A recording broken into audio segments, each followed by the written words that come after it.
25 ذوالقعدہ ہے. پھر امام نے فرمایا کہ روئے زمین کو اللہ نے خانہ کعبہ کے نیچے سے بچھایا, اور پھر فرمایا کہ جو اس دن روزہ رکھے گویا اس نے 60 مہینے کے روزوں کا ثواب حاصل کر لیا. ایک دن کا روزہ 60 منتھس کے روزوں کا ثواب ہے.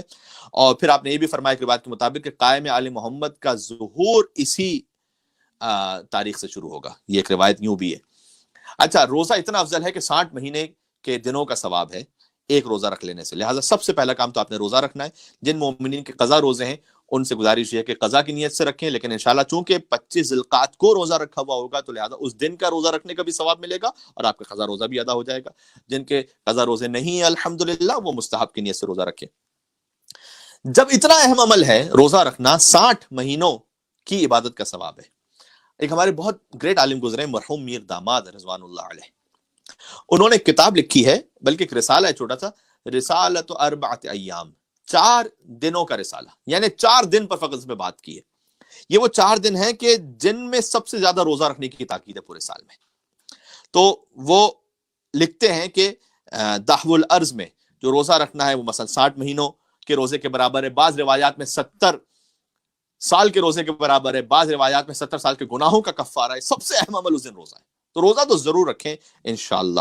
مجھے اندازہ ہے کہ پاکستان میں اس وقت شدید گرمیاں ہیں, اور انڈیا میں اور شاید مڈل ایسٹ میں بھی, لیکن اگر آپ ایک دن روزہ رکھ سکیں انشاءاللہ تو اس کا جو صاحب نے جو اس کا کمپنسیشن ہے وہ بہت زیادہ ہے.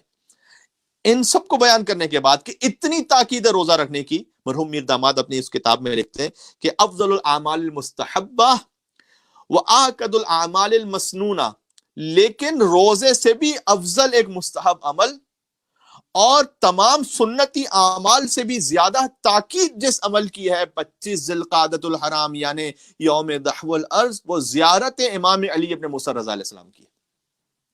اللہم صلی علی محمد وعلی محمد. مولا رضا علیہ السلام کی زیارت ان تمام سے افضل ہے. سبحان اللہ. یعنی 25 ذوالقعدہ آپ نے ضرور امام رضا علیہ السلام کی زیارت پڑھنی ہے.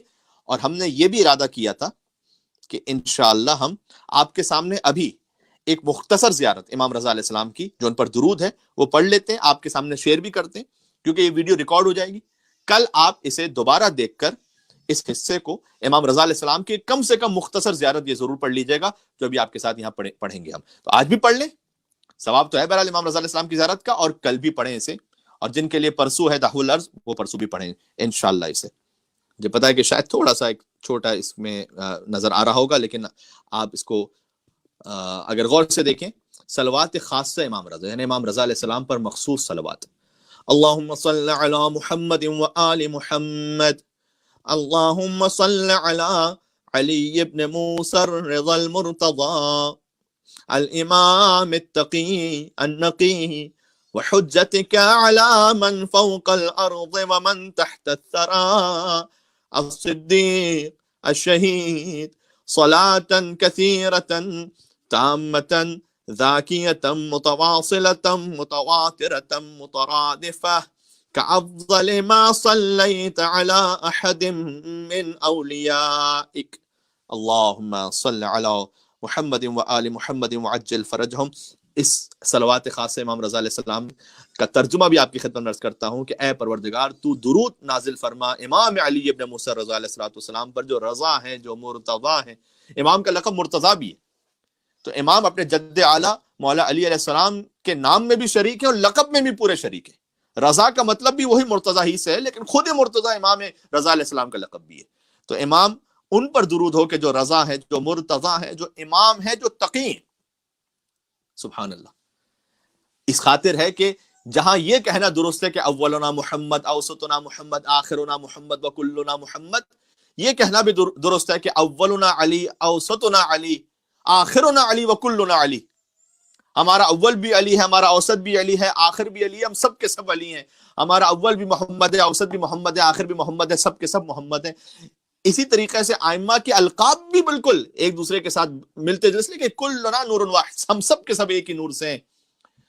یہ تو کسی امام کی زندگی میں کوئی صفت زیادہ واضح ہو گئی, ظاہر ہو گئی زیادہ, لہٰذا اس امام کے لیے وہ لقب منسوب ہو گیا جو اللہ سبحانہ و تعالیٰ کی طرف سے. امام تقی علیہ السلام نوے امام کا لقب سمجھا, لیکن امام رضا کا لقب بھی تقی ہے. آگے فرمایا النقی, امام رضا علیہ السلام کا لقب نقی بھی ہے. تو امام تقی بھی ہیں، امام نقی بھی ہیں. وحجتک علی من فوق الارض ومن تحت الثرى، اور اے مولا آپ حجت ہیں اللہ کی جو کچھ زمین سے اوپر ہے اور جو کچھ گہرے سمندروں میں ہے، سب پر حجت ہیں آپ. الصدیق، آپ صدیق ہیں، آپ شہید ہیں. سبحان اللہ. صلاۃ کثیرۃ تامۃ زاکیۃ متواصلہ، صلوات ہو مولا آپ پر کثرت کے ساتھ، مکمل صلوات، پاکیزہ صلوات، ایک کے بعد ایک آنے والی صلوات، متواترتن جس کا سلسلہ نہ ٹوٹے ویسی صلوات، مترادفتن جو پے در پہ ہو، کا افضل ما صلیت علی احد من اولیاء، پروردگار ایسے درود نازل فرما جو اپنے تو کسی بہترین ولی پر درود و سلام نازل کرتا ہے. سبحان اللہ. میں تو وجد میں آ جاتا ہوں فقط امام رضا علیہ السلام کے اس مختصر سے صلوات کو پڑھ کر. ایک مل کے اور صلوات بیتے ہیں مولا علی ابن موسیٰ رضا علیہ السلام کی ذات گرامی پر. اللہم صل علی محمد و آل محمد وعجل فرجهم. تو آپ سے گزارش یہ ہے کہ انشاءاللہ آپ اسے کل سن لیجئے گا اس حصے کو، اور اس صلوات کو اور اس کے ترجمے کو ایک مرتبہ پھر سے سن لیجئے گا. تو امام رضا علیہ السلام کی زیارت 25 ذی القعدہ سب سے افضل اور اہم عمل ہے.